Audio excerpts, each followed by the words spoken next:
Hi అండి, నమస్తే. నేను మీ Vanitha. Welcome back to my channel వనితల వంటిల్లు. అందరూ ఎలా ఉన్నారండి? నేను బాగున్నాను. మీరు కూడా బాగుండాలని మనస్ఫూర్తిగా కోరుకుంటున్నాను. ఈరోజు చాలా ఈజీగా అలాగే టేస్టీగా ఉండే మటన్ బిర్యానీ ఎలా చేసుకోవాలనేది ఈరోజు మీకు చూపించబోతున్నాను. చాలా సింపుల్గా ఉంటుందండి, అలాగే ఈజీగా కూడా ఉంటుంది. ఎవరైనా ఫస్ట్ టైం కనుక నా వీడియోని చూస్తున్నట్టయితే నా వీడియోని లైక్ చేయండి, అలాగే నా ఛానల్ని సబ్స్క్రైబ్ చేసుకోండి. ముందుగా అసలు ఈ బిర్యానీ ఎలా చేసుకోవాలనేది చూసేద్దాం. నేను ఇక్కడ 1 కేజీ బాస్మతి రైస్ అయితే తీసుకున్నాను. కడిగి నానబెట్టేసుకోండి. ఇప్పుడు ఈ మటన్ తీసుకున్నానండి. మటన్ కూడా కేజీ తీసుకున్నాను అనమాట. బియ్యం కేజీ, మటన్ కేజీ తీసుకున్నాను. ఇప్పుడు ఈ మటన్ని వాటర్ వేసేసి శుభ్రంగా 2-3 సార్లు కడుక్కున్న తర్వాత ఇందులోకి రుచికి సరిపడా సాల్ట్ వేస్తున్నానండి. అలాగే కొంచెం పసుపు, బిర్యానీ మసాలాలు ఉంటాయి కదా, అదే లవంగాలు, యాలకులు వేసాను, బిర్యానీ ఆకు, దాల్చిన చెక్క. ఇప్పుడు సాంబార్ కారం కొంచెం వేసాను, 1 స్పూను. నార్మల్ కారం కూరలో వేసేది 1.5 స్పూన్ అయితే వేసానండి. ఈ కారం కొంచెం మంటగా ఉంది, అందుకని తక్కువ వేసాను. ఇది వచ్చేసి హోల్ గరం మసాలా పొడి అండి, అంతా ఇంట్లోనే తయారు చేసిన పొడి అనమాట ఇది. నెక్స్ట్ వచ్చేసి ఇప్పుడు ఇందులోకి ధనియాల పొడి కూడా వేస్తున్నాను. 1 స్పూన్ ధనియాల పొడి వేసానండి, సరిపోతుంది. ఇందులోకి 1/2 టీ స్పూన్ బిర్యానీ మసాలా పొడి అయితే వేస్తున్నాను. ఇప్పుడు కొంచెం కసూరి మేతి, కొంచెం జీలకర్ర, పుదీనా, కొత్తిమీర కట్ చేసి 1 గుప్పెడు అయితే వేసాను. 1/2 నిమ్మరసం అయితే సరిపోతుందండి, 1/2 నిమ్మ చెక్క రసం అయితే సరిపోతుంది. ఇప్పుడు మొత్తం ఈ విధంగా నిమ్మరసం పిండేసుకోవాలి.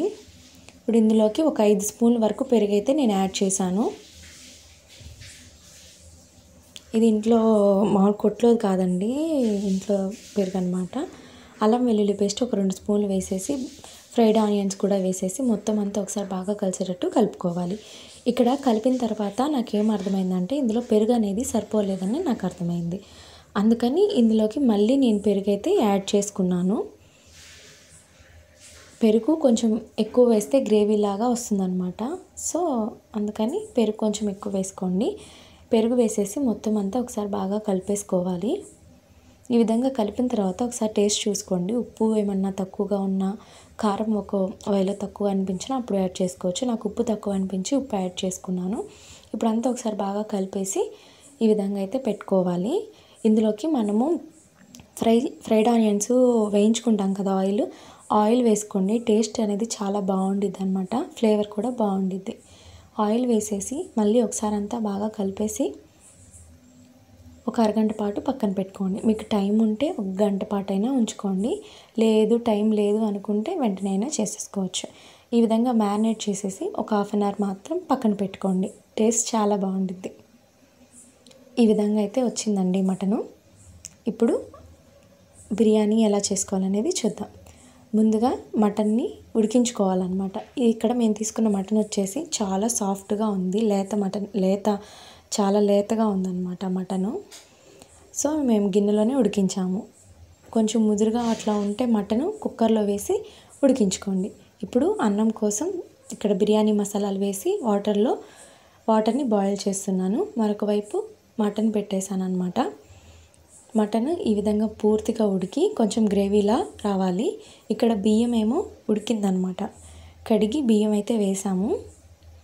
ఇంకా ఉడికిన తర్వాత బియ్యాన్ని మటన్ మీద ఈ విధంగా లేయర్స్ లాగా యాడ్ చేయాలి.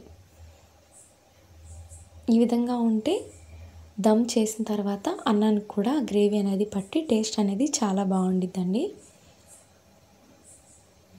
ఇప్పుడు ఈ బియ్యాన్ని మొత్తం లేయర్స్ లాగా వేసుకోవాలి. మీకు ఇష్టమైతే ఇందులోకి కొంచెం నెయ్యి కూడా యాడ్ చేసుకోండి, టేస్ట్ చాలా బాగుంటుంది. ఇంకా బియ్యం మొత్తం వేసాక పైన పుదీనా, కొత్తిమీర, అలాగే ముందుగా వేయించి పెట్టుకున్న ఫ్రైడ్ ఆనియన్స్ కూడా వేసేసుకోవాలి.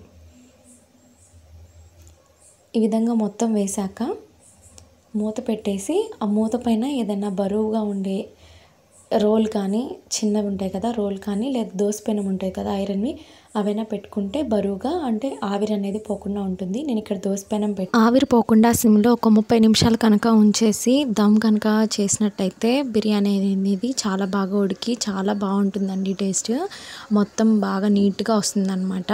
నేనైతే ఇక్కడ దించి మీకు కలిపి చూపిస్తున్నాను కదా. వేడి మీద కలపొద్దు, కొంచెం చల్లారాక కలిపామంటే బిర్యానీ అయితే చాలా బాగుంటుంది పొడి పొడిగా. మీరు కూడా తప్పకుండా ట్రై చేయండి. నేను ఇందులోకి పెరుగు చట్నీ అలాగే గోంగూర పచ్చడి కూడా చేశాను. ఐ హోప్ ఈ వీడియో మీకు నచ్చుతుంది అనుకుంటున్నాను. నచ్చినట్టయితే ఈ వీడియోని లైక్ చేయండి, అలాగే నా ఛానల్ని సబ్స్క్రైబ్ చేసుకోండి. మరిన్ని వీడియోస్ కోసం తప్పకుండా నా ఛానల్ ఒకసారి విజిట్ చేయండి. Thank you for watching.